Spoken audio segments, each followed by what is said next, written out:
What's going on, people? We are Tottenham TV, back here for yet another Tottenham update, and the stories on Nusa just won't go away, as we've got more updates or further updates on that today, as Ryan Taylor says that Daniel Levy and co want to move quickly for Antonio Nusa, as he's previously been of strong interest of Chelsea and others. Spurs are believed to be willing to pay the fee in the region of £25 million to sign the Norwegian, and want to tie up the deal this month, which sees him finish the season on loan back in Belgium. And Peter O'Rourke says that Tottenham are now closing in on the £25 million deal to sign Bruges winger Antonio Nusa following overnight talks. So seems as though this is progressing even more. Yeah, 100%. And I think Paul O'Keefe said that their talks are not at an advanced stage at the moment. There's definitely contact between Tottenham and Bruges, and that's very positive, considering it's still 10 days left to the end of the window. There's a lot of rumours that we really want to get him in early, because we're worried that if we don't get him now, his price will probably double in the summer, and other clubs are going to try and jump the queue and maybe outbid us. So I think it's smart to get him in now if we really believe this guy has a massive future. Obviously, it's a position and a profile that we're missing in the squad, and that will be really helpful.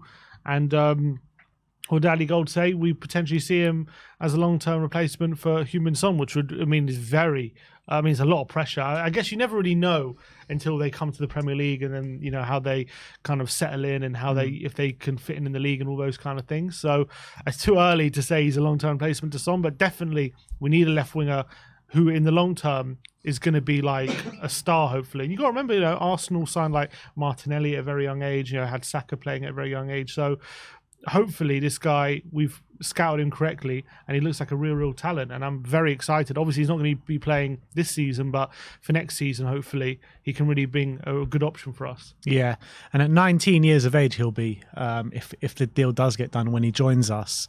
Do you feel like that's an age that can come in and maybe hit the ground running and use those minutes, or do you reckon it's more of like a long burner? It's hard to say.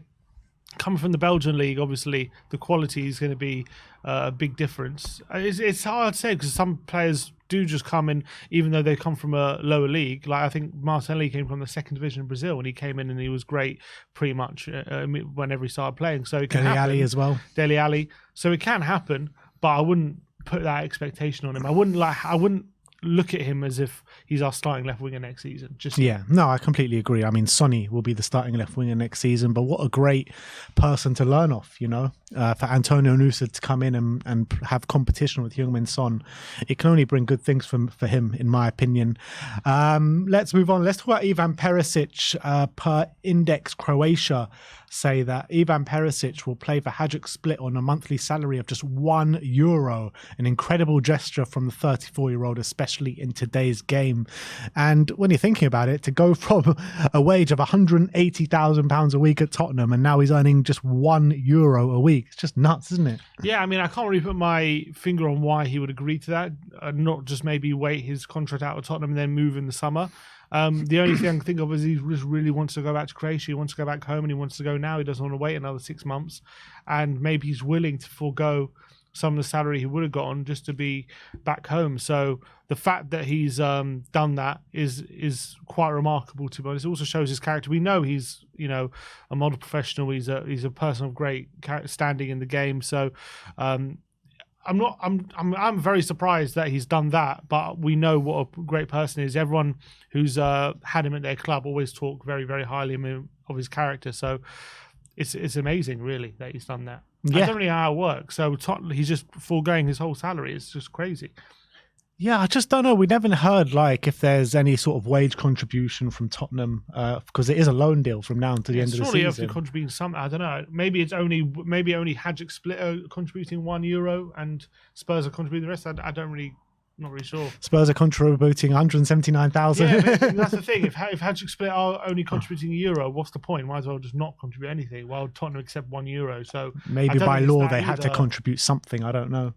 I think you can do 100% the wages, I think. I don't know what the deal is. It's very much in the dark of if Spurs are contributing anything to the salary, but you would imagine they would if Hajduk Split are just saying €1, but he's saying he'll play for Hajduk Split on a monthly salary of €1.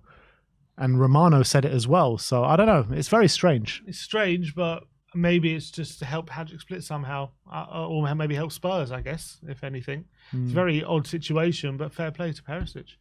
Moving on, let's talk about Troy Parrott now, because he's making waves in the Dutch league.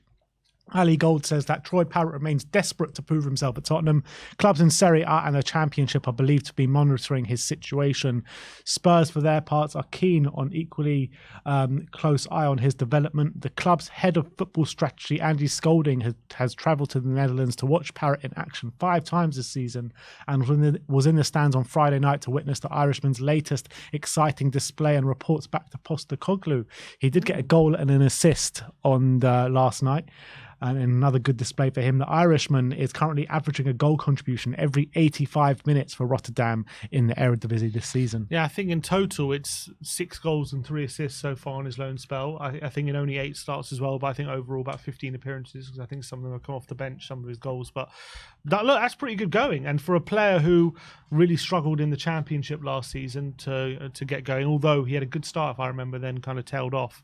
I'm really happy that he's finally getting that game time, showing people what he can do. And whether it means him coming back to Spurs first team or means we get a decent fee for him in the summer, either way, he's very, very positive. So I'm really happy for him. I would be interested to see if we are tempted to include him in the first team. I'm not sure about it. I don't know if he's been that good, but maybe as a backup striker, I'm not 100% sure. Obviously, you've got Scarlett coming through. Obviously, Richarlison's part of the squad. There are reports of Tottenham looking for a striker as well. But if we really believe in Troy Parrott, obviously we're going to go watch him and have very detailed reports. So it will tell me if we are going to include him next season in the first team, then we are convinced that this guy can really contribute for us. Yeah, it will be interesting to see how the land lies at the end of the season or at the start of next season. But, you cast your mind back 2 or 3 years and there was such high hopes for Troy Parrott coming out of the academy, wasn't there? And then there was something about attitude and he seemed to sort that out. He got call-ups for Ireland on the back of it. He was scoring goals for Ireland. And then his loan spells just didn't go well. So it's really nice to see finally a loan spell going well for him. Yeah, and let's hope he continues, has a really strong end to the season. And who knows? Stranger things have happened. Maybe he can resurrect his Tottenham career. And as you say, he's a Tottenham boy himself. I'm sure his number one priority would be to get back in that Tottenham first team. I'm sure that's what he would want. So it'll be very interesting. It'll be really interesting if he is part of the first team next season. Look, we've seen another striker who's gone on loan spells time and time again and didn't really have a successful time of it and came back and ended up being Tottenham's highest ever goal scorer in Premier League or in history. So, yeah, who knows? Who knows? Let's move on and let's talk about Sessegnon and Pierre-Emile Højbjerg. As George Sessions from the PA says that Tottenham will listen to offers for Ryan Sessegnon, Pierre-Emile Højbjerg and Brian Hill, but young duo Alfie Dorrington and Jamie Donnelly are set to remain part of Postecoglou's first team squad despite rumours of loan interest. So it's not really too much of a surprise regarding Sessegnon, Højbjerg and Brian Hill, but it is a surprise regarding Dorrington and Donnelly. They're not being sent out on loan. They're going to stick around. I have to just assume maybe then we're not getting any suitable offers, I assume, because it would, considering we've made some signings, especially at centre-back and in the attacking areas, you would assume that's going to limit their game time even more. If they obviously Donnelly got a few minutes here and there early in the month, but I don't expect him to be having massive amount of minutes in the first team, and especially Dorrington. We've picked Davis ahead of him, Emerson, and now Dragoshin is there as well as backup centre back. So I don't think there's going to be many opportunities from now to the end of the season. But maybe we're thinking, have them around the first team, have them with our training. That's going to benefit them more than going somewhere in League Two where we're not convinced it's the right move. So from that point of view, maybe it's like just keep them now, and then maybe next summer, maybe a League One team or something, or Championship, maybe then we push the button on a loan, and maybe we're not convinced that there's any suitable loan offers for them. Yeah, I kind of feel like in the past, what Spurs have done with their loans has just been kind of quick to get these players out on loan and just get them taste first team football. But I think it's so important for the players' development to find the right loan for them. And I think we've seen that time and time again where players have gone out. Even this season, we've seen it with Japhet Tangangi. He's gone out to Augsburg. It's been the wrong move for him, hasn't seen any minutes, hasn't done anything for his development. So if you're not getting the right offers in, then it probably is the best course of action to stay around the first team. Yeah, I agree. And in terms of Højbjerg, Sessegnon, Hill, no surprise, obviously there's a lot of rumours about Hill flying around, a lot of interest with him. I do expect him to leave. Sessegnon, I don't expect him to leave just because I don't think there's going to be many offers right now, so I do expect him to still be here. And Højbjerg, I think it's probably touch and go, because I do think there's genuine interest, and I do think a lot of clubs will be after him, but whether they're going to be willing to pay the money that we want. And then would that set another set of dominoes for Spurs signing a centre mid? I don't know, but I think he's doing okay, Højbjerg. I'm not like desperate to see him go. I do think his time should be over. Probably in the summer's definitely the right time at least for him to leave. But if he's part of the team for the next 6 months, I'm fine with that. But it's whether Højbjerg's fine with that in the lead up to the Euros. Yeah. Well, it all remains to be seen. I think Højbjerg would probably prefer a move, to be honest. But it doesn't look like it's going to happen, because I don't think we're going to get any targets in from now until the end of the window in terms of someone that can replace Højbjerg. And it's probably better to wait for the summer with a bigger pool of players or option available for us. And it's not like we're not using him. We are using him, and he is doing okay. I mean, he's not been terrible. Obviously, some games he has, but by and large, he's been pretty good. So I don't think there's any kind of rush in that move.